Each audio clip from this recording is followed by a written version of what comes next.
Hello everyone and welcome. It's my absolute pleasure to introduce Jack Ma, Executive Chairman of the Alibaba Group.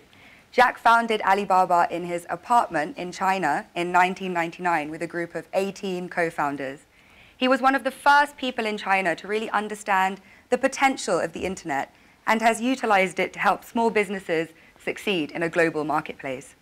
Today, the Alibaba Group is the largest retail and mobile commerce company in the world, with more than 500 million consumers shopping on its marketplaces and tens of millions of businesses selling their products. The company has directly and indirectly employed created more than 30 million jobs. And Jack says the company is just getting started. He has ambitions of creating 100 million jobs and reaching 2 billion people. Jack also has a long history with the World Economic Forum. He first came to Davos in 2001 as a young global leader. He sits on the board of the World Economic Forum, and he recently joined the board of Global Shapers. We are so lucky to have Jack with us here today. Thank you so much for making time for the young communities within Davos. And can I please ask everyone to join me in giving Jack a very warm welcome. Thank you.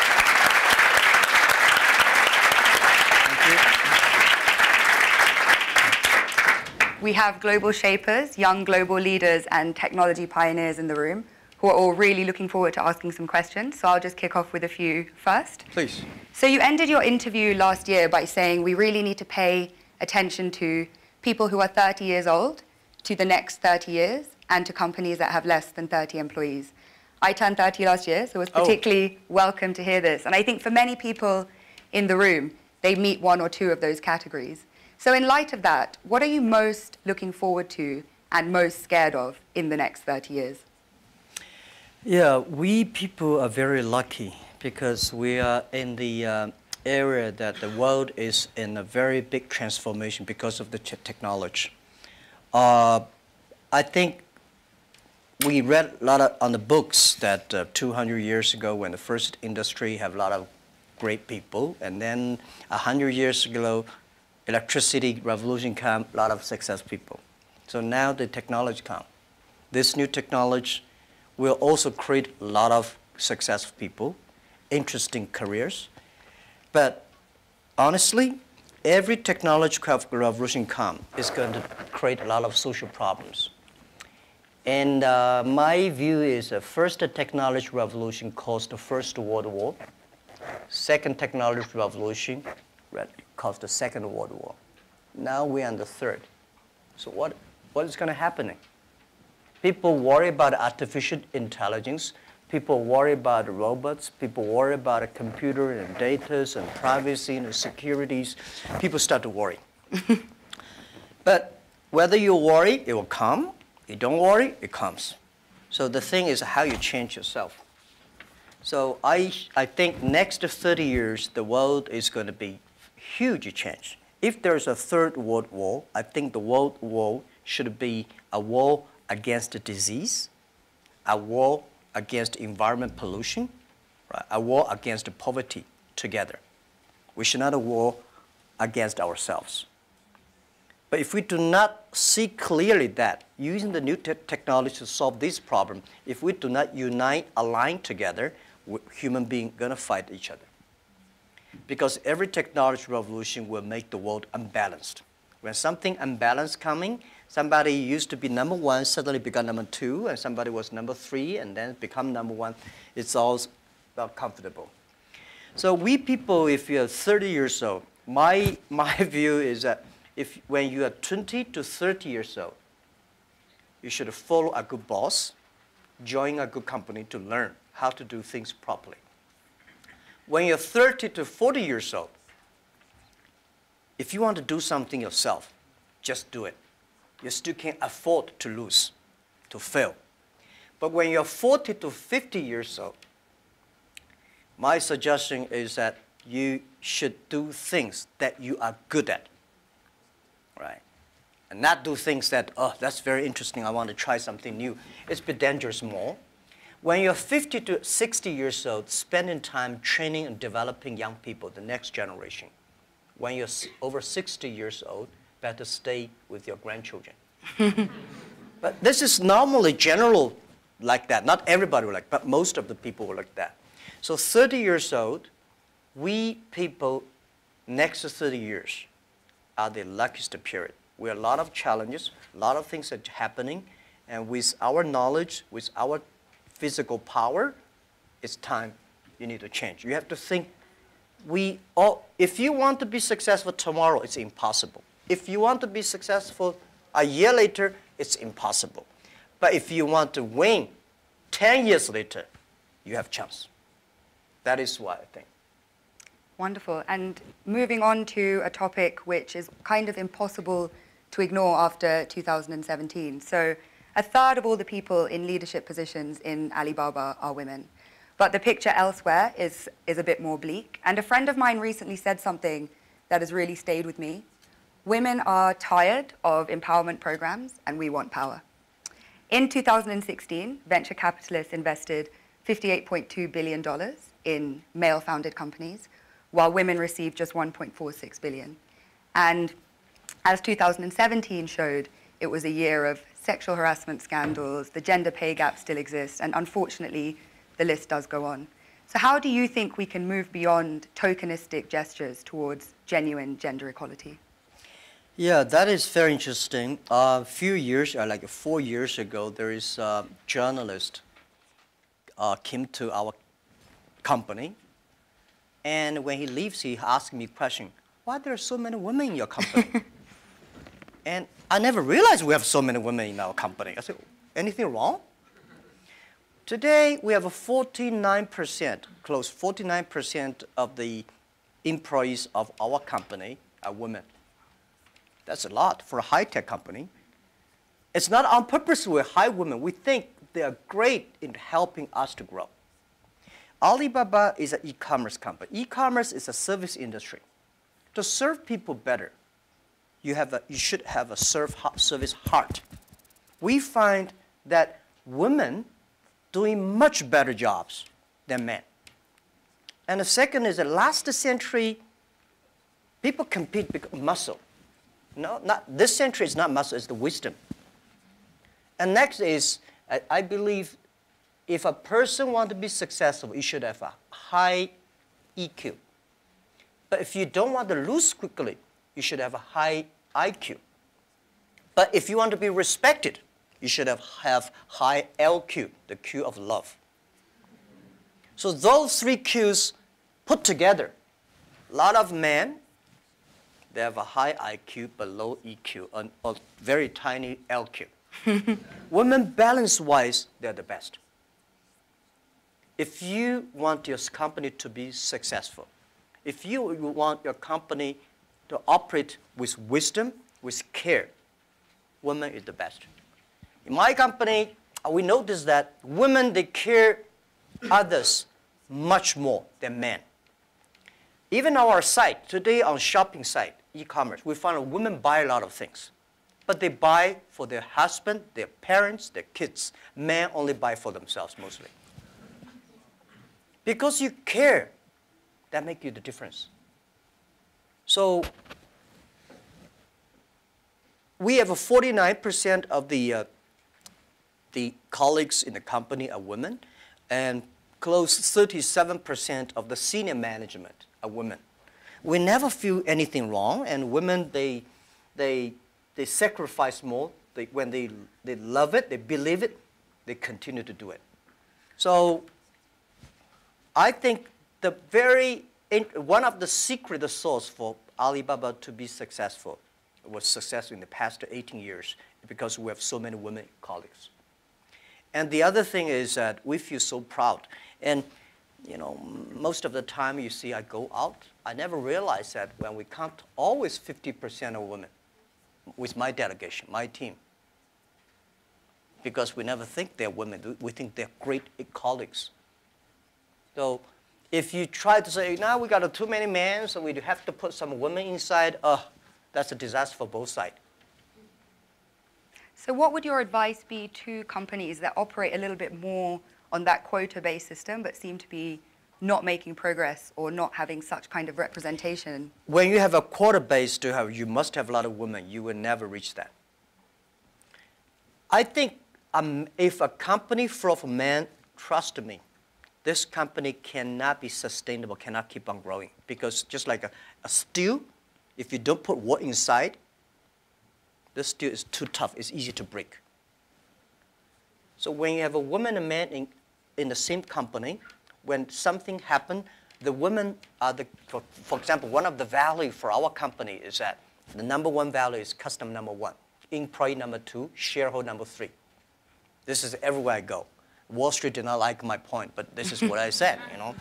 If you like us, invest in us. If you don't like us, please sell our stocks, don't buy us. We believe customer #1, employee #2, shareholder #3. But when we start to compete, men suddenly get very angry, and you know they start. And women always come and say, no competition. Let's think about customer #1. Most of the women, they believe in the first day dream or first day love. Most of the men, easy to forget. I'm sorry, it's not I say bad about men. This is statistic. This is statistic. This is why our company work the balance. And it's naturally happening. It's not like so a lot of people have a tendency, man is better in doing things. But we think that even if man is better, we still have to hire the woman inside. And then the women have enough women will hire people more. So this is how we did it. So I don't know how many high-tech companies in the world like us, 49% colleagues are women. We feel proud for that. As you should be, and I think it's a very strong message to send out to, like I say, other companies that have a range of reasons for why that's not the case, because clearly you've been able to build the most successful one with that being so. So you just came off stage after giving a talk about digital e-commerce and what needs to happen for small businesses and entrepreneurs to benefit from globalization. At a time when globalization once again is being questioned, is it really delivering for the most vulnerable? Is it delivering for people in the global south, etc.? So what is your message to people in this room kind of about globalization, really? I think globalization cannot be stopped. Nobody can stop globalization.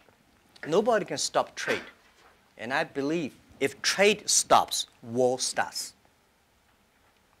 Trade is the way to solve to dissolve the war, not to cause the wars. I think globalization did a fantastic job in the past 30 years. Enriched a lot of countries, but of course, caused a lot of problems, right? Young people did not have opportunities. Small business have not opportunities. Developing countries were neglected. But it's only 30 years. It's a baby. It's a growth. You have to improve it. If you do not improve it, then you kill it. It's easy. Most of the time, to kill something is much easier.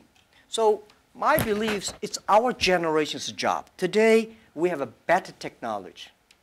We have a better knowledge about globalization. And it's our generation's responsibility or opportunity to improve it. Tell me, how can you stop globalization? Now, artificial intelligence come. Robots come. My grandfather worked 16 hours a day, and he said he was very busy. We work 8 hours a day. We said we are very busy. Our children may only work 3 hours or 4 hours a day for 3 days a week. I bet they will say, oh, we're very busy. Then when you work only 3 hours a day and 4 days a week, what are you going to do? You're going to travel around, right? You cannot stay in the home for a week. You will travel. 30 years ago, normal life, you visit 20 to 30 cities whole your life. 30 years later, in your life, you will visit 300 cities in your life because of mobile. How can you stop it? It's impossible. So thinking about that, the only thing is to improve it, to make it simpler.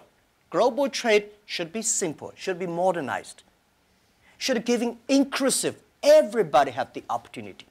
So my strong message is that, well, I feel sorry for WTO. They did a great job, but in the past 20 years, when you put the 200 government ministers in one room, how can they agree on something? Right? Because I don't like your country. No matter how good suggestion you have, I say no. But business people, even if we put 200 business people in one room, we will surely agree on something. And this is what I believe. The next generation of globalization should be inclusive, should create opportunities for young people to get involved. The first globalization in human history was controlled by few kings and emperors. Last 30 years, globalization was controlled by 60,000 big companies. If you're not among the big companies, if you're not in the big, powerful countries, you don't have a chance. The next 30 years, I bet we will have 6 million or 16 million or 60 million companies get involved in globalization. And I'm sure we will make it happen. Together with a lot of people, maybe with you. With a mobile phone, if people still using mobile phone 30 years later. With a mobile phone, you can global buy. You want to buy something from Kenya, you just click. You want to buy something from Norway, you click global buy, global sell. If you're a small thing, without internet, you can only sell in your village or small town. Today, you can sell across the world. And global pay, global delivery, and global travel, the only thing you have to bring is a mobile phone, no, not even a passport. This is going to happen in 10 years. And this is the message. Let's catch this opportunity. If you complain, the other people catch it. If you catch the opportunity, embrace it now, you will be the next Alibaba. People like me, I was born in a very poor family. I never got a great education.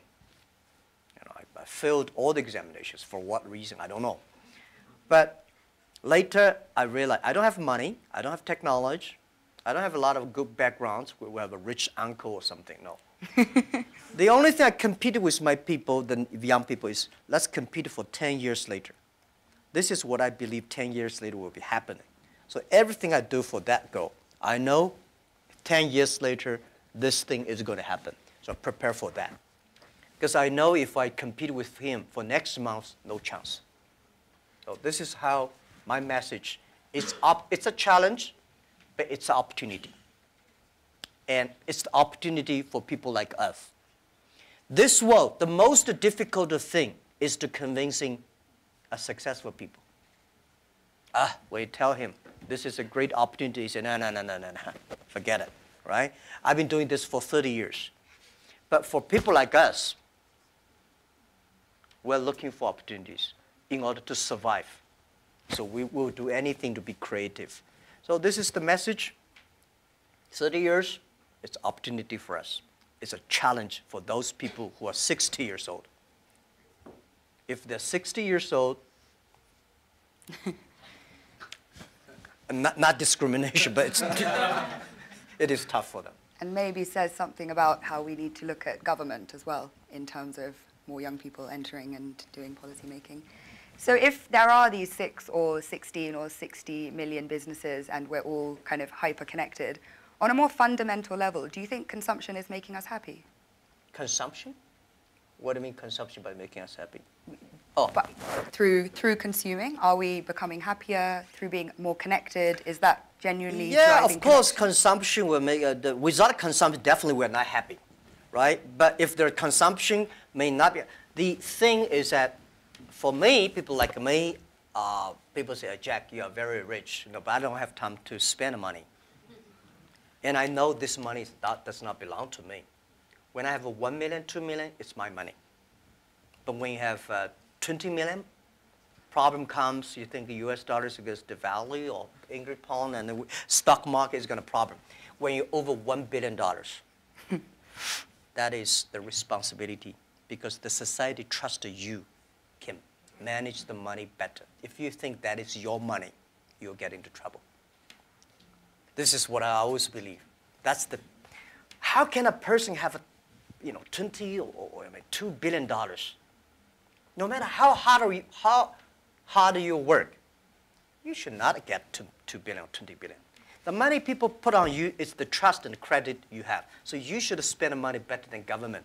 You should spend money better than the other people. Spend money on the right places. So consumptions, yes. And like a service industry, let me tell you one thing. The AI robots is going to kill a lot of jobs. Because in the future, machine. But there will be, we have to create modern service industry.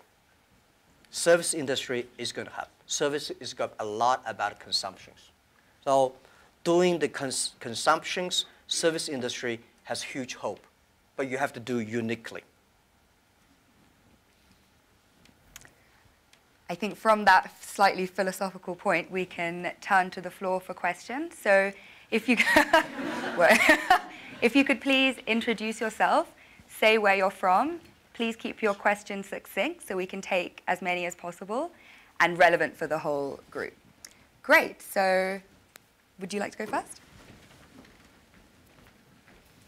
Hi, my name is Parv. I'm a global shaper from Chicago. And you just talked about philanthropy, and I'm curious if you could talk about how you see your role is changing in the giving space, particularly given the fractured world we live in.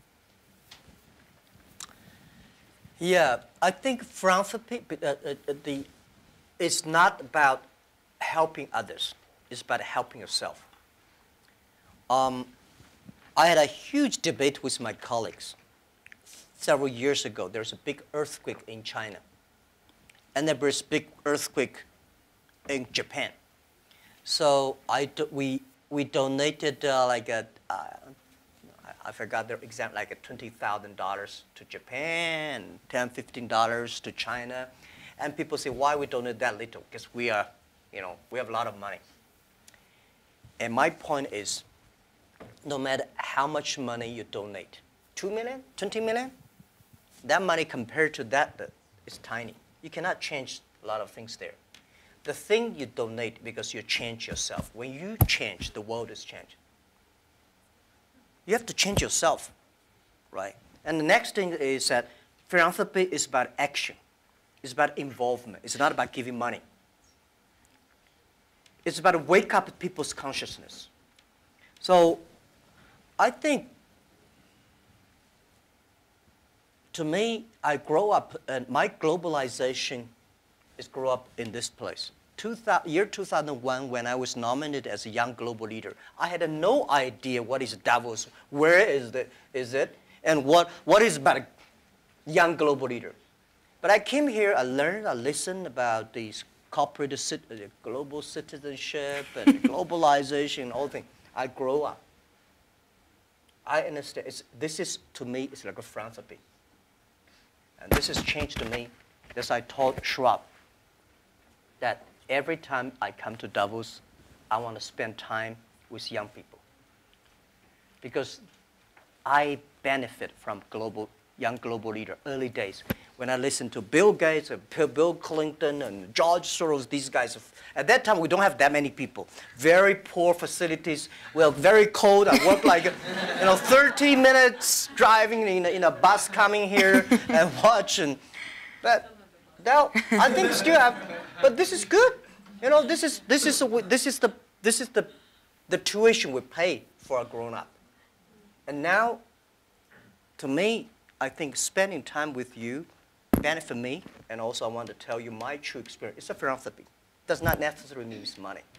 So by charity, you cannot change the world. But if you have a philanthropy heart, you can do a lot of things. So I find this one, unfortunately, a lot of people have a business heart here, making money, but do things like a philanthropy. What we should do is should be a philanthropy heart, but have a business skill. I hate a lot of people do the opposite. They want to make money, but they talk like a philanthropy. And they do like a philanthropy, waste a lot of money. So this is what I mean. And it's, if you want your team to continue to work with you all your life, you have to plant the seed of care the world, care others. The first day they join. I don't like a lot of companies make a lot of money because making pollutions and counterfeit products. By end of the year, donate some money. This is no good.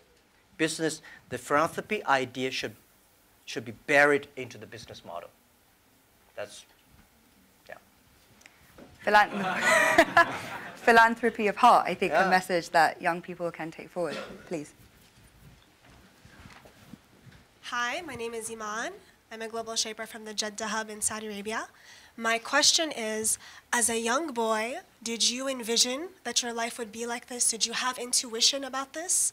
And if so, do you think the belief helped in achieving such great success? As a young boy,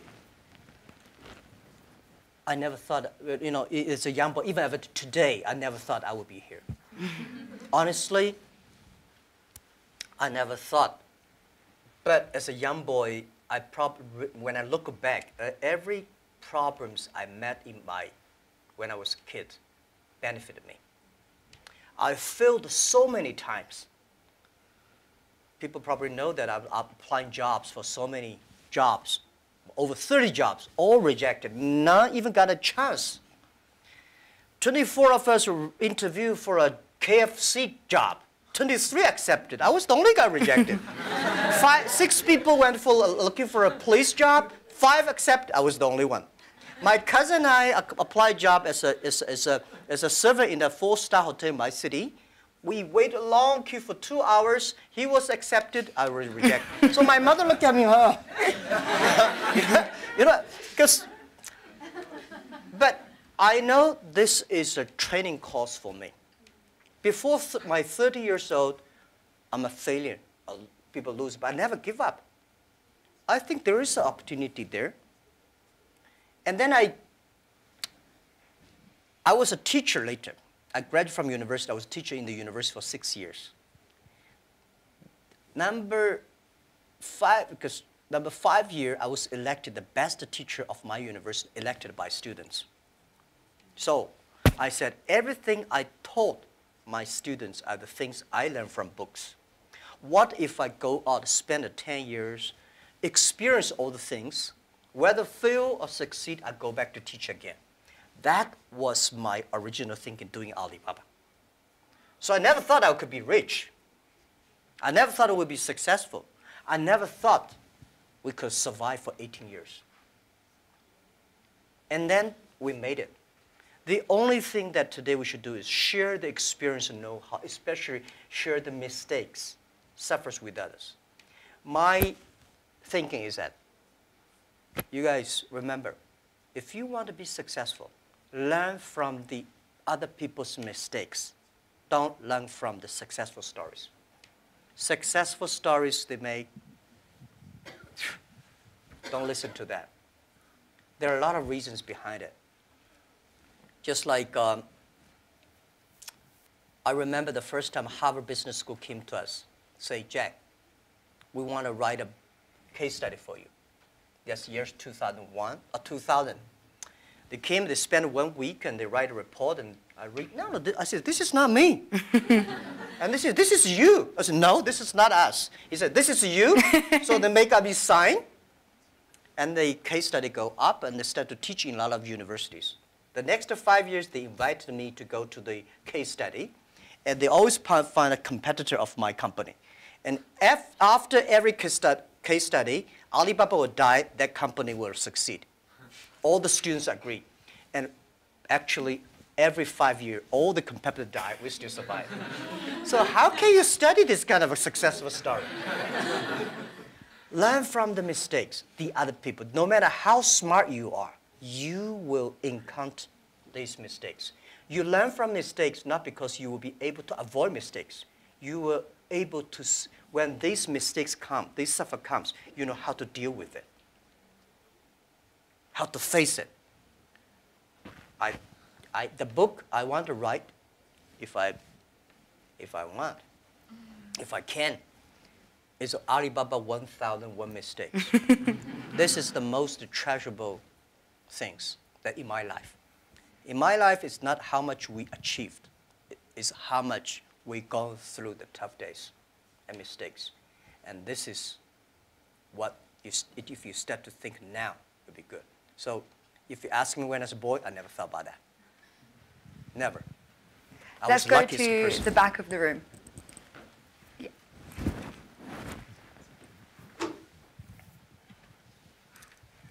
Fan Lin, YGL from Shanghai.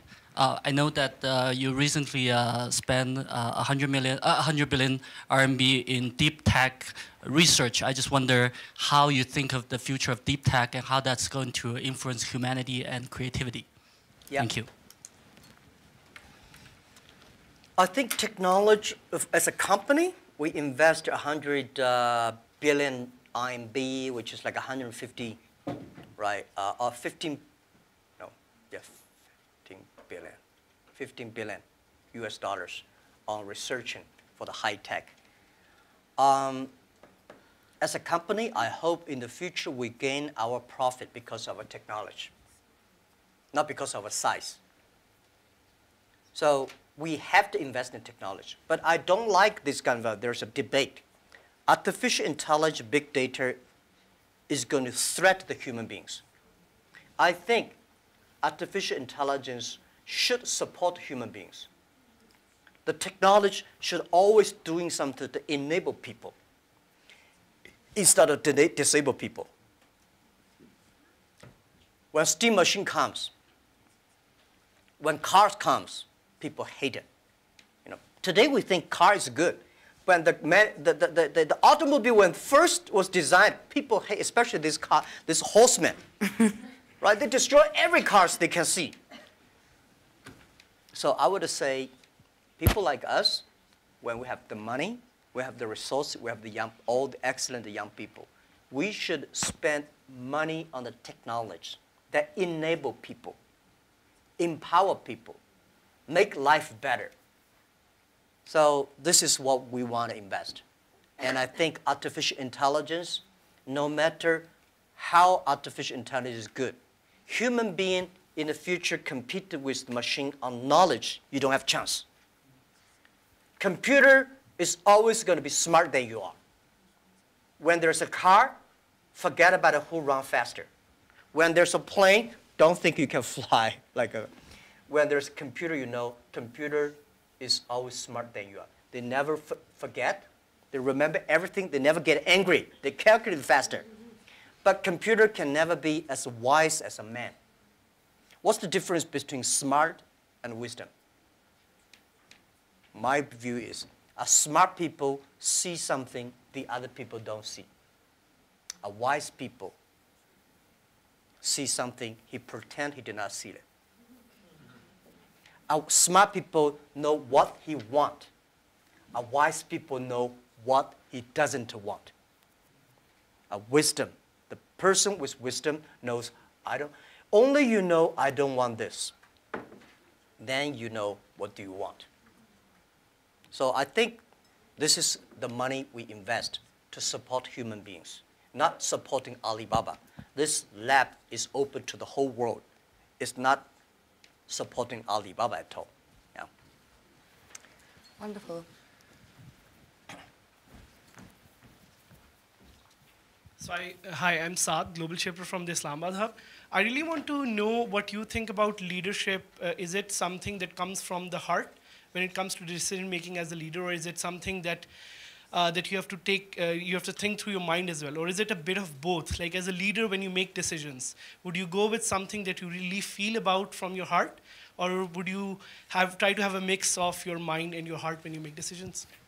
Yeah, I think it's a good question. I've been thinking about that.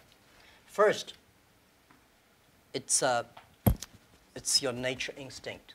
There must have something that you different. Second is you need training. You should be trained through all the tough experience, but still positive. I found out some great leaders in the world. They are always positive. They never complain others. and never complain.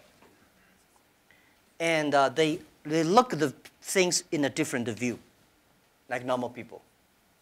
So I think people in my company, at the beginning, they don't like me because I'll always think about 10 years, 5 years. And then after we're working together for 3 or 5 years, they find, you're right. Then we got the credit rating. And as a CEO, one of the jobs, when everybody's happy, you have to see the unhappy things. When everybody's unhappy, you have to see the happy things. So leadership is nature, but you have to have train and learn. And I got my leadership upgraded in Davos. I see so many. Ali Enter Financing, how many people here know about Alipay? Thank you. Alipay's decision was made here. I was thinking about Alipay, but I was not dare to launch Alipay because in China, if you do financing without license, you will be in jail at that time. So I went to the banks, can you help us do the e-commerce on transaction? No. No banks would accept it. So if there will be no Alipay, no financing, the e-commerce would go nowhere. So year 2004, I was here. Listen to a speech by 2 state leaders about leadership. And this guy said, leadership is about responsibility.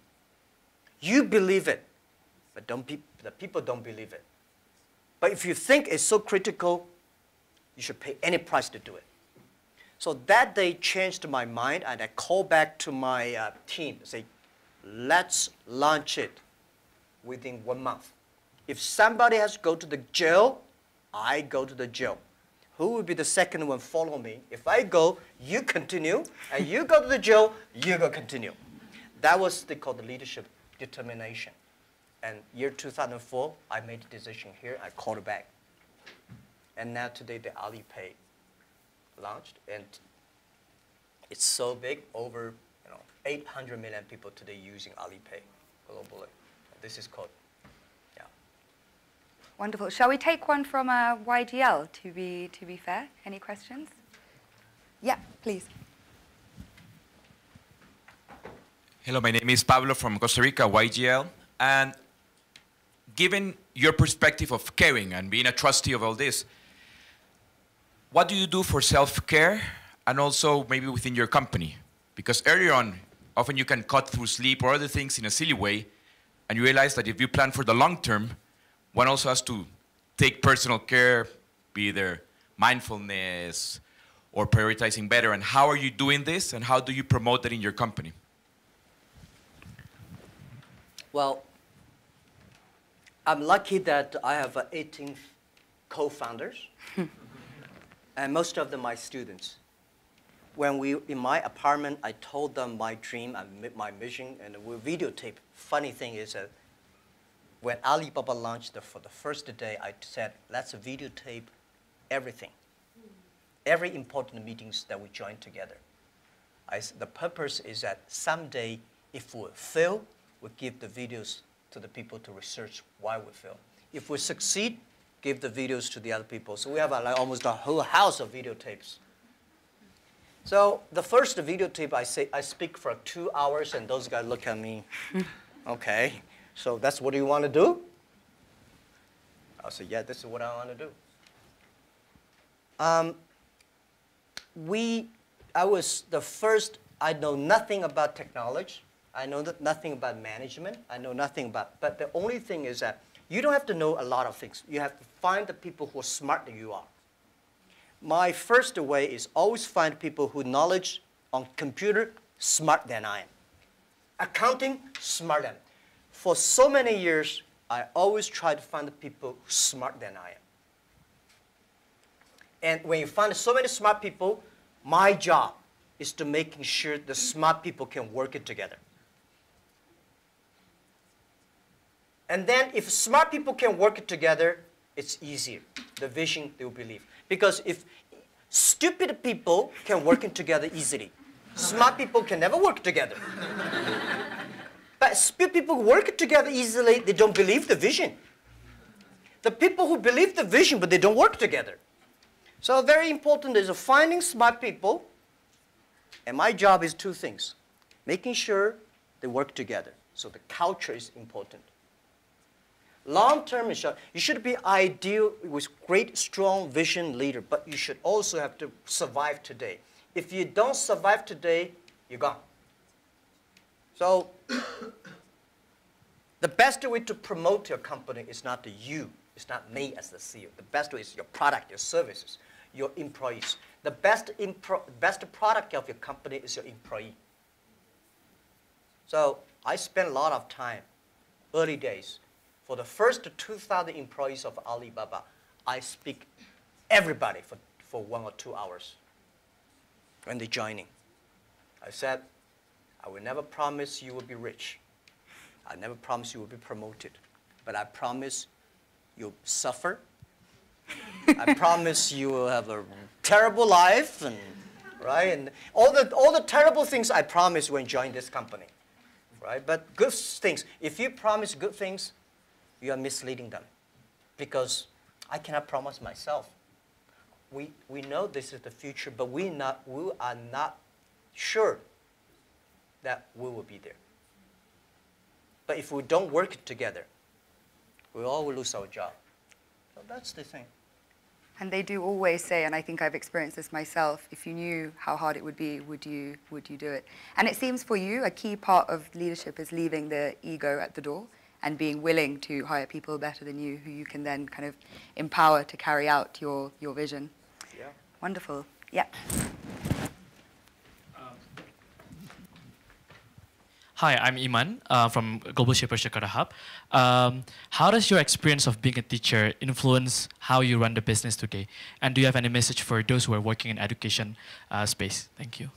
How does your experience of being a teacher in early days influence how you run the business today? Oh, yeah. Let me tell you one thing. I never thought I could be a CEO. I never thought later I'd become a good CEO. One of the things I learned is from teachers. As a teacher, very important character of a teacher is the teacher always expects his students better. I want this student to become a banker, that student to become a mayor, that guy is a scientist. This is all teachers want. If you don't have this kind of thinking, it's a terrible teacher. A good teacher always wants the other people better. You don't want this teacher in jail, that teacher is a bankrupt, that teacher is, you know. So as a CEO, I trained myself is I always want those people who join the company do better than they thought. And everything the company should do is making sure the good environment to training him to be more positive. And everything we do, this is a teacher. And teacher does not mean I know better than you are. Everything I know better than you are because I learn from others. So a teacher should learn all the time. A teacher should share all the time. A teacher should always expect the other people better than you are. And by the way, education, it's a big challenge now. If we do not change the way we teach, 30 years later we'll be in trouble. Because the way we teach, the thing we teach our kids are the things the past 200 years is knowledge-based. And we cannot teach our kids to compete with machine who is smarter. We have to teach something unique. That is, machine can never catch up with us. In this way, 30 years later, our kids have the chance. I hope I answered your question. It's a very difficult one to answer, but what are those skills that you think we need to teach? If we're moving away from knowledge, what are the key things? Value, believing, independent thinking, teamwork, care for others. These are the soft part. The knowledge may not teach you that. Folks, that's why I think we should teach our kids on sports, the music, the painting, art, to making sure humans should be different from, everything we teach should be different from machine. If the machine can do better, you have to think about it.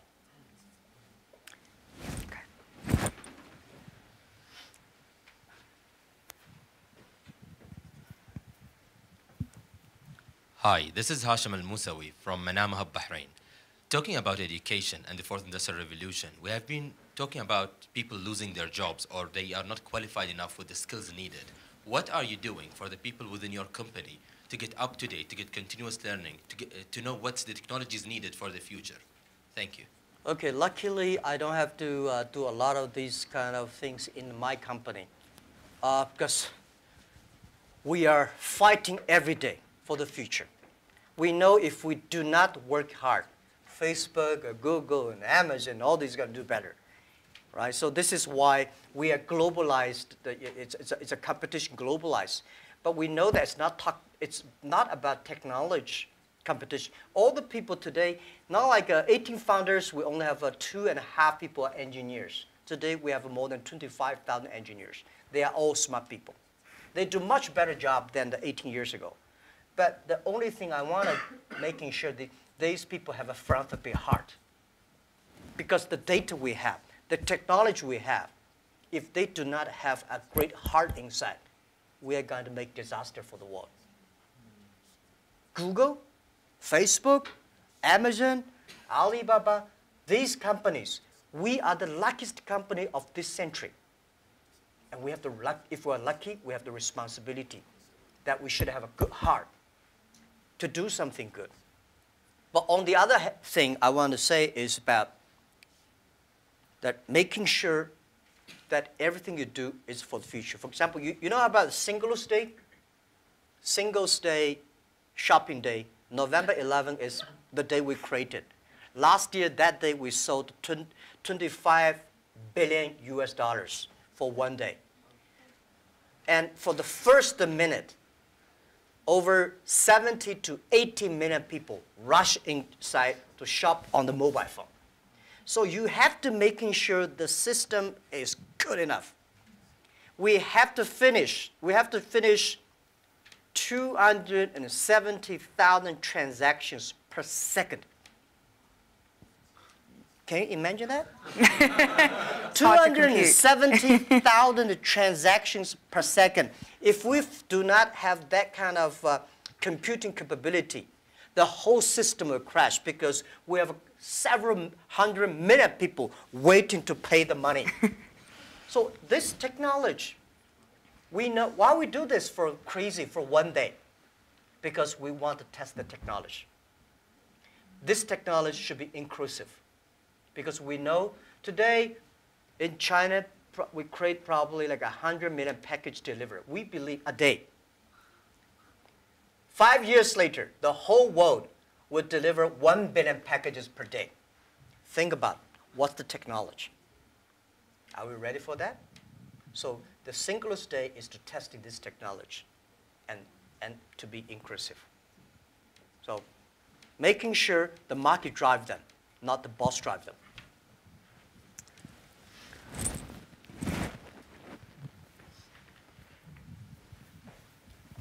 Thank you, Harry. Thank you, Jack. Jesus Cepeda from Mexico, from the Monterrey Hub, Global Shaper. We have been talking a lot about our generation, and I really like the conversation about 30 years before, 30 years after. Actually, I have been hearing these days that we haven't had this snow in 30 years here.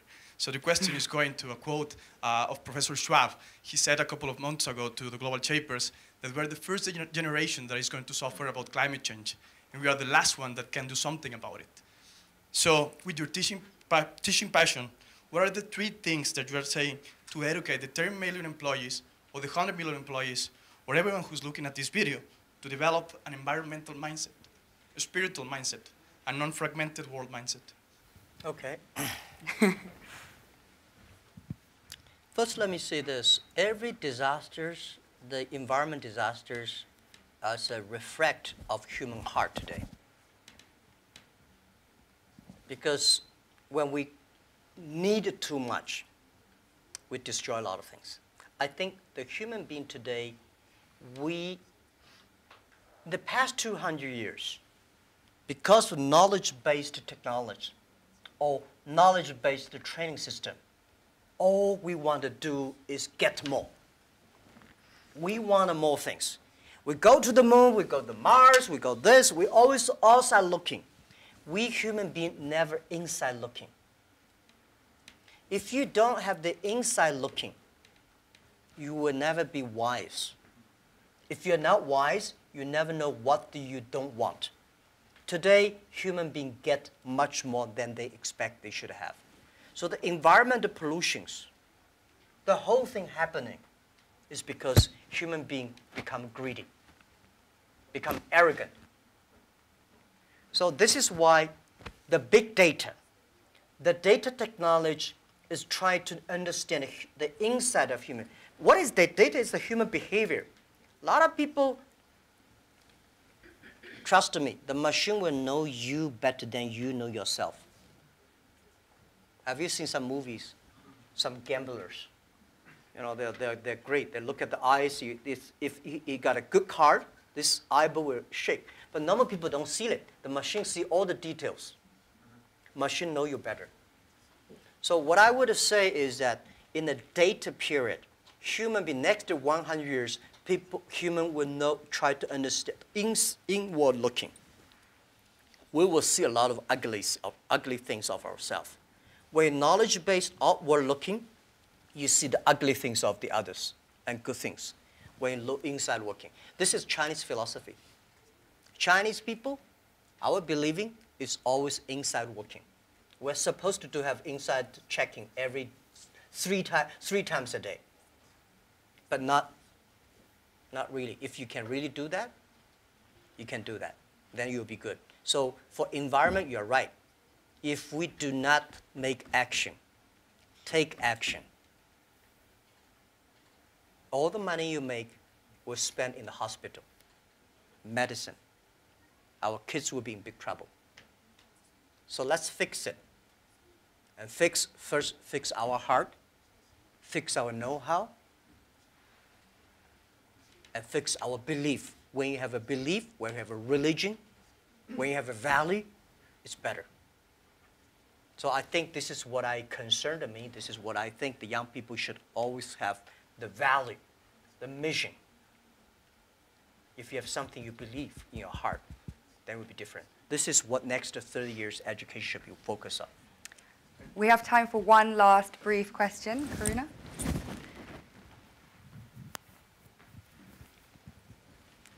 Thank you. This is Karuna from the Portals Hub, Mauritius. And my question is, you talked about your workplace culture. I'd like to have one or two examples, if possible, of how do you motivate your employees. And I'd like to throw in a last question is, how much do you sleep? Because this is such a controversial topic, and I keep hearing different versions. Thank you. What about keep the different versions? Some people say you don't need sleep. I've heard CEOs sleep only 4 hours. Sorry, I've heard CEOs sleep only 3 to 4 hours, and whereas I've heard, like, you know, you need at least 8 hours. So yeah, I'm a bit divided, and I'd love to know your secret. Thank you. Yeah. How do I motivate, incentive or motivate my colleagues? You have to find the people that can mobilize themselves. It's impossible to encourage a negative person. So the people you hire, the people work together, they have to be, or you cannot, we have 65,000 employees now. You cannot hire all of them that positive. But at least the people work with me. My management, leadership, several areas, they have to be positive. They have to know to incentive the others, because I cannot incentive everybody. And making sure the culture. So I think it would be very painful for me to talk to my vice president, and he need to be incentivized and mobilized every time, right? This won't work. If he does not know how to incentivize or mobilize his people, it's better. I don't think he will be the vice president. He should be a good engineer, good designer, but not good leader. A good leader should know how, but not by only money. Most of people incentivized or mobilized not because you give them a lot of money. You give them respect, trust, appreciation, and correct, heartful advice.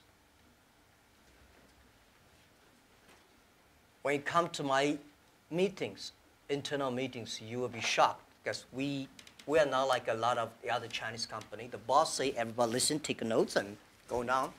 We are like a war room. We make decisions based on whose voice is louder. Right? Early days, we fight and talk, and then making sure everybody speak up. Right. So this is also a way of mobilize and incentive. There are a lot of ways, and different people have a different way to send incentive. So this, how much time I sleep? Yeah, I have a problem. I mean, I sleep not very short, but not good. And I don't eat a lot. This is something that I was curious. I don't eat a lot. I'm a very picky on the food. And I don't know, sometimes I would love to see what the things that make me work like that. But for sure, that if I suddenly give me 1 month vacation, I'll collapse. I think there'll be something in my heart, maybe the mission. At the beginning, it's a mission of 18 people. Today, we have 65,000 people. They all believe the mission. So if I give up, I can give up my position, but I should not give up the mission. If I give up, everybody say, hey, no.